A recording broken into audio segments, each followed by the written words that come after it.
Welcome back, gang. It's Deltia from Deltiasgaming.com, and today's video we're going to be sharing the top 10 mistakes to avoid as a beginner in Kingdom Come Deliverance 2. These tips are going to save you time, energy, and hopefully painful decisions you shouldn't make. Timestamps are below if you wish to skip ahead. Do me a big favor, hit that thumbs up and subscribe if you get something out of this and like RPG content. Let's get started. Tip number 1, do not get labeled as a thief. Kingdom Come 2 is massive, and when you first start, it's super annoying because you have almost zero gold, possessions, and it's brutal. You're going to be tempted to steal everything, and rightfully so. Why'd all these people leave this crap in the open anyways? However, do not steal everything because it comes with a big penalty. As you begin to steal, you will eventually get a UI pop-up labeling you as a thief, and once you're branded a thief, you'll instantly be caught by the town and or villager guards. They're going to likely search you, confiscate any loot on your person anyways, so all that work sneaking around and stealing will not result in any gold. Once caught, you're going to get a couple of choices: surrender or run away. Running away will alert all the guards and they will chase you down. Surrendering will give you further options to pay, negotiate, accept punishment, or pass a skill check. Passing a skill check or negotiating as a labeled thief is extremely difficult and unlikely. So you're left with paying off the guards, which will cost you a lot of money, and that's really not feasible at the beginning. Plus, you're going to lose all that stolen loot. And then lastly, you're going to have to accept the punishment, which will remove all the stolen loot in your inventory and put you in the pillory. So the best way to remove this label as a thief is just to accept the punishment and go through with it. It's not going to cost you any money, but you're going to lose your stolen goods. Upon accepting your punishment, you're going to be taken to the pillory. After the punishment, you're going to get a debuff for a day in game, which gives you 0 charisma. Charisma is critical, so don't go around doing a bunch of quests that require dialogue with this debuff. Rest or fast forward time to remove it. After this, you're no longer going to be labeled as a thief by the guards, and they're going to stop. Just note, even though you can remove thief by accepting the punishment, doing it often will mark you that ends in a hanging punishment. So don't do this very often. Sparingly, don't get labeled as a thief. Now, if you're someone who likes to play stealthy, it's important to learn the core thievery mechanics. So first off, wearing outfits that have lower noise and visibility will help you. This is going to help specifically in restricted areas without getting seen. The UI pop-up is a strange looking bunny, and it's very small on your user interface, so that is the mechanic that tells you if you're detected and the scale of the detection. The next step is to get some lock picks and learn how to rob people. Now, a tip here is complete the Materia Prima. It's a side quest for Miller to learn lockpicking, pickpocketing, and silence takedowns. Gives you kind of a tutorial. Miller is located in Lower Semini Mill, located southwest on the map. Learning these mechanics are really going to help you starting out as a thief. Another crucial tip for easy thieving is to acquire keys to doors and chests from the corresponding NPCs of whom house or property you're trying to break into. For instance, if you're trying to loot a chest with hard or very hard locks in the tavern, rob the innkeeper. The keys on the innkeeper will unlock all the chests. This is how you can get around some of the harder chests in the game. When it comes to stealing early on, the one exception is stealing a horse in the beginning part of the game and visiting the nomad camp. Here you will find NPCs willing to buy stolen horses. While it's risky, you can get a big reward early with a lot of gold. Tip number 2 is do not fight multiple enemies at a time. So combat is very different in Kingdom Come Deliverance 2, and fighting multiple enemies is brutal and challenging. Even fighting one-on-one, I suck at the game, very hard to do. So you're not going to have a very easy option in beating these guys. In such a case, when you're outnumbered, it's best just to flee and reset the fight. You're just going to run out of stamina too quickly and you're going to be vulnerable and die, and once you're out of stamina, you're going to be taking tons of HP. So how do you flee? The best way to flee is just to call your horse. You can get on it, mount it, and ride away easily. Either reset the fight or just leave and save and come back at a safe point. So to get a horse early on, in Semini, down in the southwest part of the map, you're going to do a quest for the blacksmith, and here you will get a initial free horse. I got it as part of the main story. You're going to have a fork in the road where you can pick a couple different options to get into wedding. I'd recommend picking the blacksmith, doing the quest, getting the horse. Once you have the horse, you can upgrade its inventory for storage and use it as a quick getaway steed with the whistle. Tip number 3, do not overuse schnapps. So these rare potions in Kingdom Come 2 that specifically allow you to save your progress manually at any place. So as a new player, you're going to get confused about save and why you cannot save. So saves happen typically during major quest checkpoints, which are only a few, and these very long chains of quests. You can save and quit the game, or you can save by using these schnapps. So one noob mistake I made was spending hours exploring and not doing any of these main quests quest, only to die in the open world via fall damage, and 2 hours of progress was down the drain. So don't be like me, make sure you have these in your inventory. Each one is going to let you save your progress manually for one time only, so it's a one-time consumable. Don't waste these. You want to use them after spending a lot of time, or let's say you got a trainer, you explored a ton of the map and you haven't reached a checkpoint in over an hour or something. That's the best time to use them. So how do you get these schnapps? Well, they're all over the map and there's a high chance of finding them in some pubs and kitchen. Moreover, the best way to get a load is through alchemy and just crafting them yourself using wine, nettle, and belladonna. If you don't know the recipe, you can get it via the end of the Fortuna quest. Also, some vendors in the game will sell recipes as well, so make sure you buy this one if you don't have it on your person. Go farm those materials out in the open world and craft a bunch and save tactically. Number 4, do not get over encumbered. So picking up items in the open world is one of these initial tactics for every player. You know, pick up every single thing you can, and it's true that is valuable. So food, weapons, armor, herbs, they're all going to be critical for you, but you can't carry a whole lot due to good old weight limits. Now, it's pretty penalizing when you get over encumbered. It's going to restrict you from doing almost anything, sprinting, fast traveling, even mounting your horse. So your movement's going to be restricted big time. Common sense stuff here is to sell everything that you can early on that you do not need. You can also drop things on the ground and then come back and get them later on to free up some carrying space. And another reason to get a horse is you can store a lot of items, I think over 130 kilograms or pounds, whatever they use, on your horse, and then transfer it back into your inventory right before you go and sell items. So another reason to get a horse and upgrade its inventory capacity, but don't get over encumbered or you're going to be like me out in the middle of the field getting food poisoning, having no way to fast travel, just to die like a noob. Tip number 5 is keeping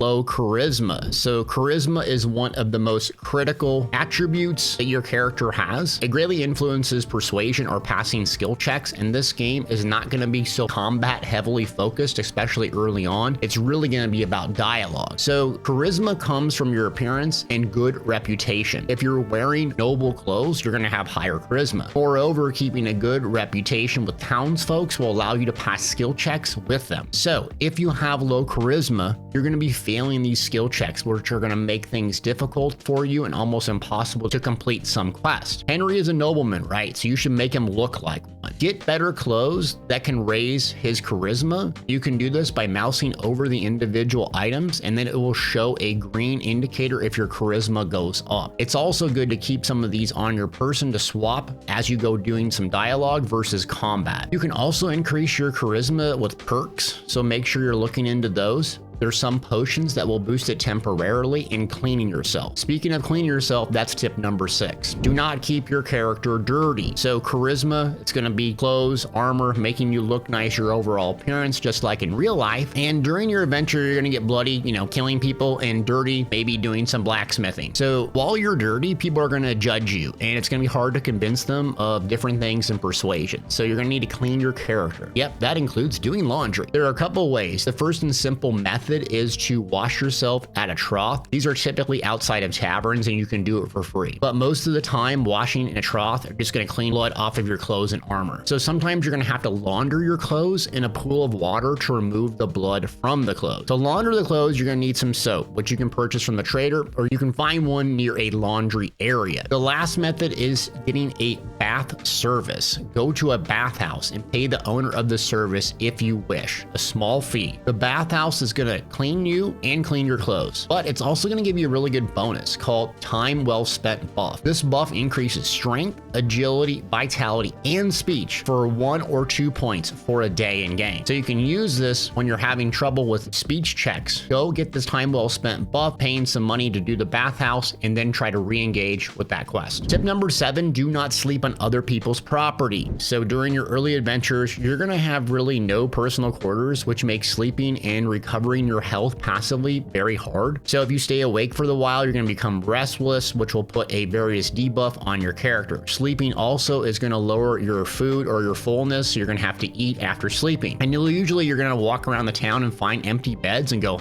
there's no UI pop-up, I'm just going to sleep here, only to get arrested, thrown into jail, getting a debuff. Life's miserable. Early on, you can rent a room at an inn. Renting a room at an inn is going to allow you to eat the food and then sleep for a cost. And sleeping in a proper bed will recover your restlessness more quickly than sleeping on a simple sheet. However, it's going to cost money, so you're not always going to have this as an option. Some other options are roadside camps. You can find these while you're exploring. However, you cannot save by sleeping at a camp, and you may be woken up to a fight or some random passerby. So alternatively, what I did very on is there's a small hut in the first main town, and here you're going to find a bed that you can rest for free, and it doesn't belong to anyone, so you're not going to get arrested, you're not going to get harassed, and you can come here and rest. And after a while, you're going to have enough gold to basically stay at these inns, eat the food, and get replenished. Also, sleeping you just can't do over and over and over to refill your health. You're going to have to wait for some time to pass. If you need to skip ahead, you can hit the T key on PC, which will allow you to fast forward time. Tip number 8, do not wear stolen items, at least right away. So one of the biggest mistakes, because you're not going to listen to the first tip and you're going to steal everything, is to equip the weapons and armors that you just stole. The guards are going to notice you, stop you, search you, and you know what happens, right? There's going to be a symbol on these stolen items, a red hand, and this means that you stole this item, and putting it on in the area where you stole it from is likely going to get you into trouble. So to remove the stolen symbol from any item, you just have to wait for a couple days in game. The more valuable the item, the longer it will take for that red hand symbol to go away. So you can wait a couple days or travel to another area, and again, you can sleep to pass forward time, or you can hit the T key on PC, which brings up a wait screen, and you can fast forward time that way. Just make sure that you're managing all those survival mechanics like fullness, hunger, and so on, so you don't spam forward time and you're almost dead because you forgot to eat. Tip number 9, do not over attack during combat. So combat is very difficult. I suck, I'm terrible, but there's a couple things I've learned. Most RPGs, you can just sit there and spam attacks. Well, not in this game, right? Every attack, block, any action you do is going to take your stamina, and you're not going to have a whole lot of stamina even at the mid game. So what you're going to want to do is essentially let the opponents just attack you and almost never attack yourself. So let them attack to do a perfect dodge with the green shield symbol, and then quickly attack when the blue sword symbol appears to do a counterattack. The easier enemies will take a hit from counterattacks, but harder enemies will counterattack you. So if you find yourself counterattacking an enemy repeatedly, simply do a dodge to catch some breath and replenish your stamina. Worst case scenario, simply backpedal and strafe until that stamina bar replenishes. Just do not over attack. Play super defensive rather than spamming like me, a complete noob missile. Tip number 10 is keeping a low reputation. So similar to charisma, reputation is really important to manage. Reputation directly impacts your persuasion method, as your current reputation appears in the moment of the skill check. So if you have good reputation, a gold smiley face, and have good points into that skill, you're going to be able to use and likely pass some of these important checks. However, if your reputation is not good, it'll be much harder to pass these skill checks. So keeping charisma high, which you shouldn't have skipped. Next is to increase your reputation. So you can basically do this simply just by talking to people and finding out their interest and engaging with them in dialogue. So listen to them, select dialogue choices that you think are going to favor their reputation. Complete quests for the NPCs is also going to greatly increase reputation, and you can view all of your reputation with others under player tab. Also, another thing that I learned is completing successful haggles will increase your reputation with vendors slightly. So what I always did was kind of just did a little haggle every single time, not a huge, 5 gold off or something, just a little bit. So that way the reputation was gained every time I bought or sold something. Well, gang, those are some mistakes that I made because I'm a complete noob. Hopefully this helps you out. If it does, hit that thumbs up, subscribe for more, leave me a comment. The algorithm loves that, so other people can see this video. And also, do subscribe if you want more RPG content, because I'll keep doing them on the latest and trendy games. Thanks for watching.